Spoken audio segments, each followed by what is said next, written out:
రంభాదేవిని ఊళ్ళోకి ఒక ఆవిడ వచ్చింది. తనను నాట్యంలో ఓడించిన వాళ్ళకి 10,000 రూపాయల బహుమానం ఇస్తానని పందెం కట్టింది. నువ్వు ఆవిడని ఓడించావో రేఖ పెళ్లి ఖాయం.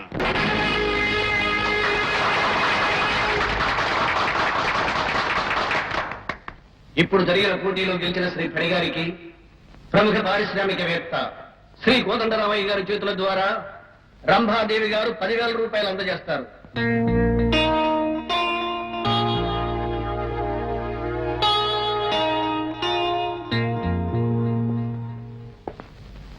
శుభాకాంక్షలు. ఇదిగో 10,000. నీ పని పూర్తి చేసుకో. అప్పుడేనా? దీంతో నా చెల్లి పెళ్లి అవుతుంది. మరి నా పెళ్లి నేను చేస్తాను కదా. తీసుకో. Thank you.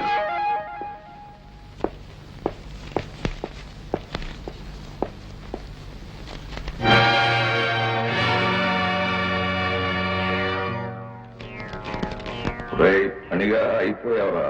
ఈ రోజు రాత్రి 12 గంటల లోపు నువ్వు 10,000 తెచ్చి ఇవ్వాలి. ఈ 10,000 తగ్గుతాయి గనక నువ్వు ఓడిపోయినట్టే. 12 గంటలకు కలుస్తాను విజయంతో.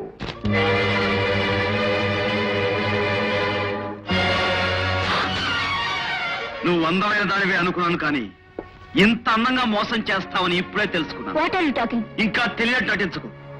ఓడిపోతే 10,000 ఇస్తానని చెప్పి ఆ కోదండరామయ్యతో చేతులు కలిపి చిత్తుకైతే నాకు ఇస్తావా? I'm sorry. ఇది మా పిన్ని చేసిన పని ఉంటుంది. ఉండండి, మీ డబ్బు తీసుకొచ్చిస్తాను.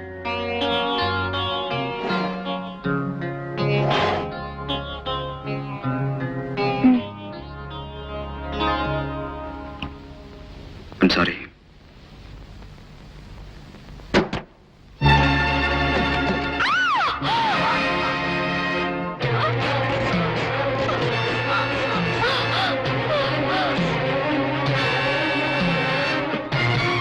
ఏమండి? ఏమండి?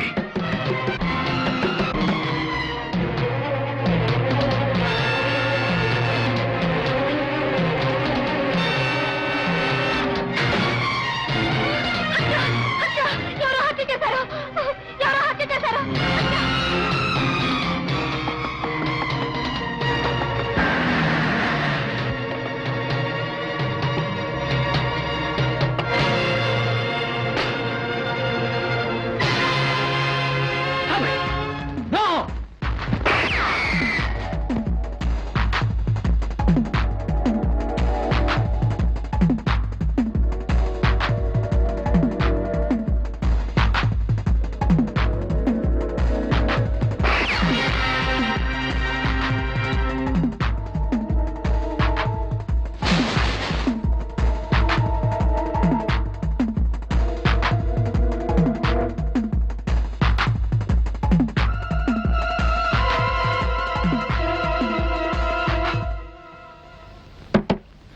మాలతి, మాలతి, తలపేసేమ్మా. ఆగు. ఎవరినైనా హత్య చేసి వస్తున్నావా? అలా అనుకునే బావగా నన్ను కాల్చారమ్మా. నిజం నీకు చెప్పేద్దామని వచ్చాను. ఏమిటి నాకు చెప్పేది? ఒక హంతకుడికి ఆశ్రయం ఇవ్వటానికి నేను మామూలు మనిషిని కాదు, ఒక పోలీస్ ఆఫీసర్ భార్యని. శభాష్, చాలా బాగా మాట్లాడావమ్మా. గాయపడి రక్తసిక్తమైన శరీరంతో తోడబుట్టిన వాడి ఇంటికి వస్తే ఆ గాయం ఎలా అయిందన్నయ్యా అని అడగకుండా ఎవరినైనా చంపొచ్చావా అని అడిగేవే. అప్పుడే నీ గొప్పతనం చెల్లెల చరిత్రలోకి ఎక్కిపోయిందమ్మా. ఆగు. Hands up. బావగారా? బంధుత్వాన్ని గుర్తు చేసి నేరం నుంచి తప్పించుకుందాం అనుకుంటున్నావా? బంధుత్వమా? ఇంకెక్కడుంది? అన్నయ్య అని పిలవాల్సిన నోటితో హంతకుడా అని పిలిచిన ఈ ఇంట్లో ఇంకా బంధువులు ఎక్కడుంటారు ఇన్స్పెక్టర్? కమాన్, పోలీస్ స్టేషన్ నడు. రాకపోతే? నువ్వు రాకపోతే నీ శవాన్నైనా తీసుకెళ్లాల్సి వస్తుంది. ఇన్స్పెక్టర్, చెయ్యని నేరానికి నువ్వు నన్ను అరెస్ట్ చేయలేవు. చేసిన నేరానికి శిక్ష పూర్తి కాకుండా నేను నీకు లొంగను. నేను చేసిన నేరం మూలంగా ఒక చెల్లెలు తాళిబొట్టుకు దూరం అయి అనాథైపోయింది. ఆమె మెడలో 3 ముళ్ళు పడకుండా ఈ చేతులకు సంకెళ్ళు పడవు. తప్పుకో. నేరస్తుల్ని ఎదుర్కొనేవాడినే కానీ భయపడి తప్పుకునేవాడిని కాదు. దారి విడు. నీకు మిగిలింది ఒకటే దారి. అది జైలు దారి. అయితే నీ అడ్డు తొలగించుకునే నేను రహదారిలో వెళ్ళిపోతాను. అసంభవం. నేను వెళ్ళటం కాదు, నువ్వు ఆపటం అసంభవం. అగో!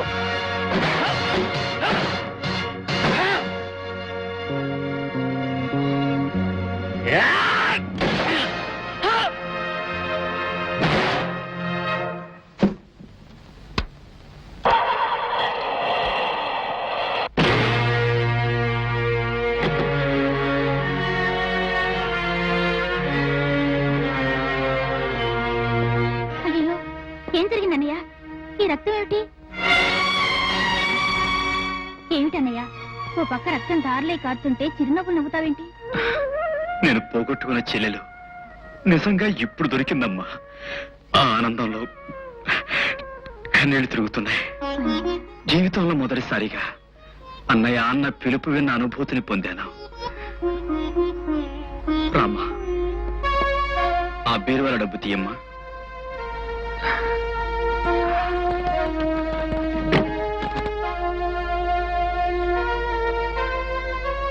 అమ్మా, నేను ఆంజనేయులకి ఇస్తానన్న డబ్బు దీంతో పూర్తయింది. ఇప్పుడు ఈ డబ్బు తీసుకెళ్లి ఆంజనేయులకి ఇచ్చొస్తాను. వద్దన్నయ్య, నీ రక్తంతో నన్ను తిలకం దిద్దుకోమంటావా? పారాని రాసుకోమంటావా? తప్పదమ్మా, విశ్వనాథం ఆత్మ శాంతించాలి. నా పందెంలో ఈ రోజే ఆఖరి రోజు. రేపు అందరూ సూర్యోదయాన్ని చూస్తారు, కానీ నేను నీ కళ్యాణాన్ని చూస్తానమ్మా. ఏంటి? తప్పించు పారిపోయాడా? కొంప మునిగిపోయింది కదే పారిజాతం.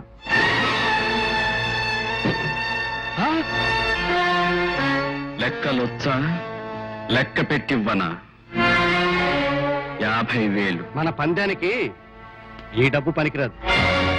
ఎందుకని? ఎందుక? దీని మీద రక్తం అంటింది కనుక. నా రక్తాన్ని చిందించి డబ్బు తెస్తానని ఆ రోజు నీకు మాటిచ్చాను. కానీ ఇప్పుడు ఈ నోట్ల మీద కనిపించేది ఆ రంభాదేవి రక్తం. లేదు అని నువ్వంటే సరిపోతుందా? నేను ఈ డబ్బు తీసుకోను, ఈ పెళ్లికి ఒప్పుకోను. నువ్వొప్పుకునేదేమిటి? న్యాయబద్ధంగా నీకు ఇవ్వాల్సిన డబ్బిచ్చాను. ధర్మంగా నా చెల్లెలు పెళ్లి చేయిస్తాను. అసంభవం. ఎలా సంభవమో ఇప్పుడే నీకు చూపిస్తాను. 50,000 తెస్తే పెళ్లి జరిపిస్తాను అన్న మాట నువ్వు తప్పావు. కానీ పెళ్లి జరిపించకపోతే కరిగిన కండ, చిందిన రక్తం ఉద్వేగంతో రెచ్చిపోయి నీ మీద ప్రతీకారం తీర్చుకుంటాయి అని నేనన్న మాట మాత్రం తప్పను. ఆ కోదండ ఈ మనుషులు వచ్చి మన రాజా ఎత్తుకుపోయారండి. తన కూతురుతో ఎస్టేట్ లో పెళ్లి జరిపిస్తానని చెప్పుకున్నారట. కోదండరామయ్య ప్రాణ స్నేహితుడు అనుకుంటే ఇంత పని చేస్తావా? బాబు పని, నా కొడుకుని ఎలాగైనా కాపాడు బాబు, కాపాడు బాబు, కాపాడు.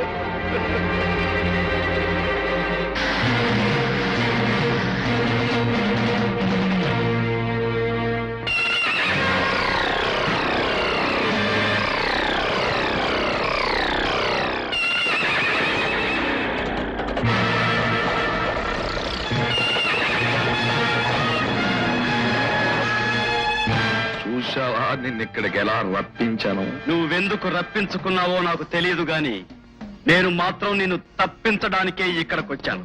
అది జరగని పని.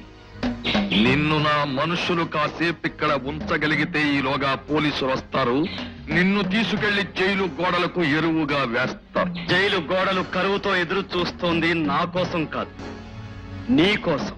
కావచ్చు, కానీ నిన్ను నా స్థానంలోకి మార్చేశాను. రంభాదేవి హత్య కేసులో నిన్నిరికించి పోలీసులతో నీకు కొత్త చుట్టరికాన్ని కలిపాను. నువ్వు 2 ఆకులు చదివితే నేను 4 ఆకులు చదివాను. కోదండ రామయ్య, నీ వేలుకుండాల్సిన నవరత్నాల ఉంగరం ఉందో లేదో ఒక్కసారి చూసుకో. అది అక్కడ లేదు, చచ్చిపోయిన రంభాదేవి వేలుకుంది. స్టేజీ దగ్గర నేనే దొంగిలించి ఆమెకు బహుమానంగా ఇచ్చాను. నీ కాలికొన్న చెప్పులు చూసుకున్నావా? నీ కుడికాలి చెప్పు రంభాదేవి హత్య జరిగిన స్థలంలో నేనే వదిలొచ్చాను. కోదండరామయ్య, నువ్వు ఆంజనేయులు కలిసి బ్యాంకు దోచుకొని ఆ నింద నా తండ్రి మీద వేసి ఆయన నిండు ప్రాణం తీశారు. ప్రతీకారం తీర్చుకోవడానికి ఇన్నాళ్ళు నేను నీడలా వెంటాడాను. ఈ చేత తప్పులు చేయించాను. నువ్వింత తెలివిగలవాడివి కనుకే నా కొడుకుని కోదండరామయ్య ఎస్టేట్కి ఎత్తుకుపోయారని నిన్ను నమ్మించి నిన్ను ఇక్కడికి రప్పించాం. ఇప్పుడు నిన్ను ఇక్కడ భూస్థాపితం చేస్తాం. రేయ్, వీణ్ణి నానా చిత్రహింసలు పెట్టి నా కళ్ళ ముందే చంపే.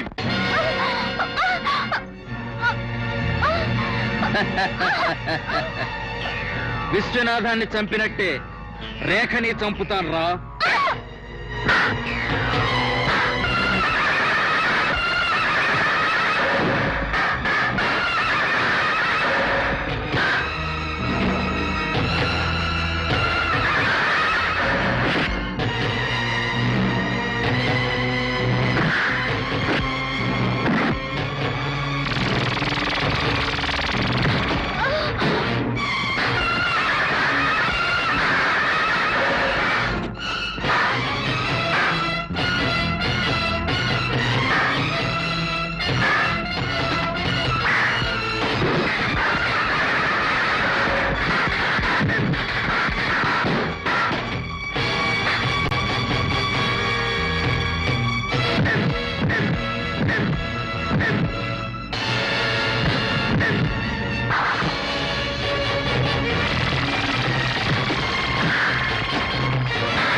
మా నాన్న గుండెకి సరిపోతే మీరు ఊపిరాగి చావాలరా.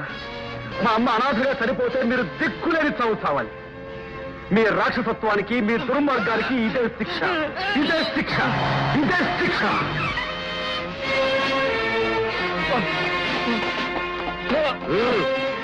ఇన్స్పెక్టర్, ఈ హంతకుణ్ణి మీకు అప్పచెబుతామని చూస్తుంటే వీడు ఎదురు తిరిగి చాకిరేవులో మురికి బట్టలు ఉత్తినట్టు ఉతికేస్తున్నాడు. షటప్. రంభాదేవిని పారిజాతం సహాయంతో ఈ ఆంజనేయులు ఎలా హత్య చేయించాడో మా దగ్గర రుజువులతో సహా ఉన్నాయి. మా నాన్నకి ఈ హత్యలో భాగం ఉందని నేను సాక్ష్యం చెప్తున్నాను. ఈ సాక్ష్యాలు చాలా, లేక నేను కోర్టులో వేరే సాక్ష్యాలు ప్రవేశపెట్టాలా? ఆ ఆంజనేయులు పార్టీలు మార్చేసే బుద్ధి మన బిడ్డలు మన దగ్గర నుంచే నేర్చుకున్నారయ్యా. కాకపోతే చిన్న డిఫరెన్స్. మనం చెడ్డ పార్టీతో చేతులు కలిపాం, వాళ్ళ మంచి పార్టీతో చేతులు కలిపారు. ఇంతకీ మీ వాడేడి? పోనీలేవయ్యా, ఓ సాక్ష్యం తప్పింది. విశ్వనాథ్, అందరి పెళ్లిళ్లకు అగ్ని సాక్షి కావాలి, కానీ మా అందరి పెళ్లికి మాత్రం నీ ఆత్మసాక్షి చాలు. మమ్మల్ని దీవించు.